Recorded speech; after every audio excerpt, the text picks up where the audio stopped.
Saya mulai dengan perkembangan APBN kita hingga akhir Juni, sehingga ini adalah semester 1. Sebagian barangkali sudah disampaikan pada saat laporan kepada Dewan Perwakilan Rakyat Badan Anggaran.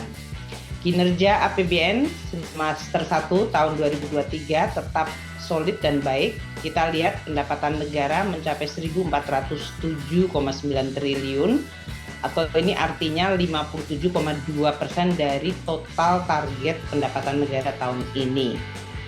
Pertumbuhan pendapatan negara dibandingkan tahun lalu adalah 5,4%. Kalau kita lihat ini sudah relatif lebih normal, karena sebelum-sebelumnya kita selalu melihat pendapatan negara pertumbuhannya cukup tinggi, yaitu pertumbuhannya double digit.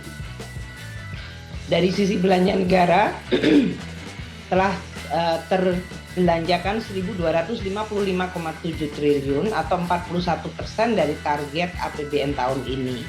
Ini terjadi kenaikan tipis 0,9% dibandingkan total belanja negara tahun lalu. Posisi APBN hingga semester 1 masih dalam posisi surplus 152,3 triliun. Ini artinya 0,71% dari PDB. Jangan lupa bahwa APBN 2023 tetap didesain dengan posisi postur yang sebetulnya defisit. Jadi hingga pertengahan tahun, posisi positif ini memberikan keyakinan bahwa defisit tahun ini masih bisa kita jaga dan bahkan kita turunkan. Bahkan keseimbangan primer di 368,2 triliun rupiah. Ini cukup besar bahkan dibandingkan tahun sebelumnya. Mari kita lihat kondisi perekonomian Indonesia dan global yang tentu akan mempengaruhi kinerja dari APBN kita. Pertama, kondisi global memang menunjukkan kecenderungan perlemahan yang makin terlihat. Kalau kita lihat dari sisi indikator PMI manufaktur dari negara-negara yang dilakukan monitoring, 61,9% dari negara-negara itu mengalami kontraksi PMI-nya. Artinya PMI-nya ada di bawah 50. Dan ini negara-negara yang memiliki peran yang sangat besar terhadap perekonomian dunia, yaitu Amerika, Eropa, Jerman, Perancis, Inggris, Jepang, Korea, yang merupakan negara-negara yang selama ini mempengaruhi perekonomian dan perdagangan dunia. Sehingga perlemahan dari PMI negara-negara ini memang perlu untuk kita waspadai. Apakah ini kecenderungan akan terus melemah dan tentu pada akhirnya mempengaruhi kondisi dan kinerja perekonomian global. Negara yang diobservasi itu mengalami ekspansi dan akseleratif. Artinya posisinya di atas 50 dan menanjak. Termasuk di sini adalah Indonesia, Turki, dan Meksiko. Artinya Indonesia terus bertahan pada posisi ekspansi dan bahkan sekarang ekspansi akselerasi, sementara sebagian besar negara-negara yang merupakan pelaku ekonomi dunia mengalami deselerasi, kontraksi. Ini yang harus kita waspadai. Dan kita lihat dari ekspor Indonesia terlihat adanya perlambatan ekspor kita dan juga impor kita, yang tentu ini akan sangat mempengaruhi kinerja dari APBN. Ekspor sampai dengan bulan Juni mencapai 20,61 miliar. Ini kontraksi atau turun 21,2% dibandingkan tahun lalu. Memang kalau kita lihat di dalam chart sebelah kanan, nilai ekspor hampir 2 tahun berturut-turut, yaitu tahun 2021 dan 2022 itu sangat tinggi. Tentu karena harga komoditas yang waktu itu melambung sangat besar. Namun juga karena kemampuan Indonesia untuk menjaga ekspornya. Namun kita lihat dengan ekonomi dunia melemah, permintaan terhadap barang ekspor juga mengalami penurunan, serta harga komoditas mengalami koreksi. Sehingga kita lihat tren dari ekspor, yaitu yang biru, mulai mengalami penurunan dari sisi growth yang tadinya double digit sangat tinggi, sekarang bahkan kontraksi. Di sisi lain import, yaitu yang orange, juga mengalami penurunan cukup tajam 18,3%. Ini adalah industri manufaktur yang berorientasi ekspor pasti terpengaruh dengan potensi demand-nya.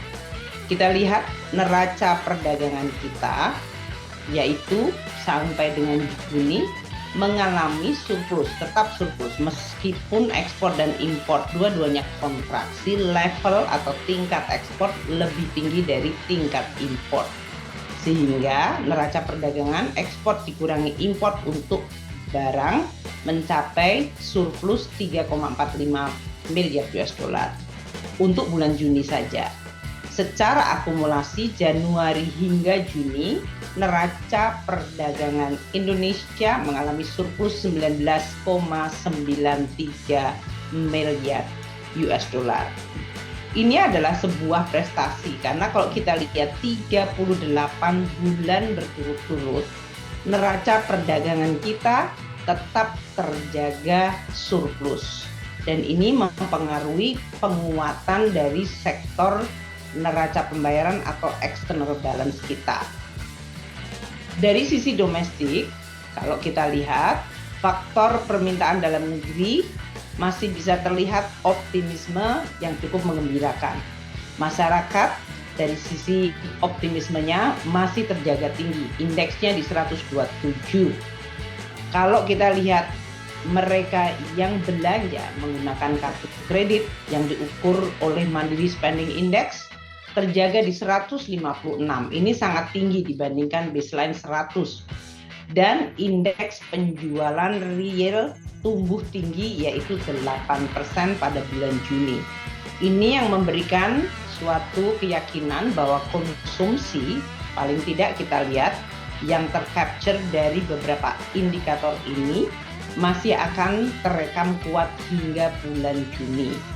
PMI Indonesia tadi saya sampaikan ekspansif akseleratif yaitu di 52,5 sesudah sempat agak menurun mendekati 50. Dan konsumsi listrik yang menarik di sini adalah untuk listrik bisnis masih tumbuh tinggi double digit 13%. Dan ini berarti sesuai dengan tadi optimisme masyarakat dan penjualan real yang melonjak tinggi. Sedangkan konsumsi listrik industri yang biru muda mengalami kontraksi 5,3%. Ini tentu kita harus lihat korelasinya dengan tadi import yang menurun, terutama import untuk barang-barang bahan baku dan bahan-bahan modal yang mempengaruhi sektor industri. Makanya kalau listriknya juga mulai menurun, kita harus memperhatikan. Konsumsi semen juga mengalami koreksi sesudah bulan lalu melonjak tinggi sekali. Tentu karena ada koreksi jumlah hari karena terjadinya jumlah hari libur pada bulan-bulan sebelumnya yang kemudian terkoreksi pada bulan Mei dan sekarang bulan Juni terkoreksi kembali, yaitu mengalami kontraksi 0,3.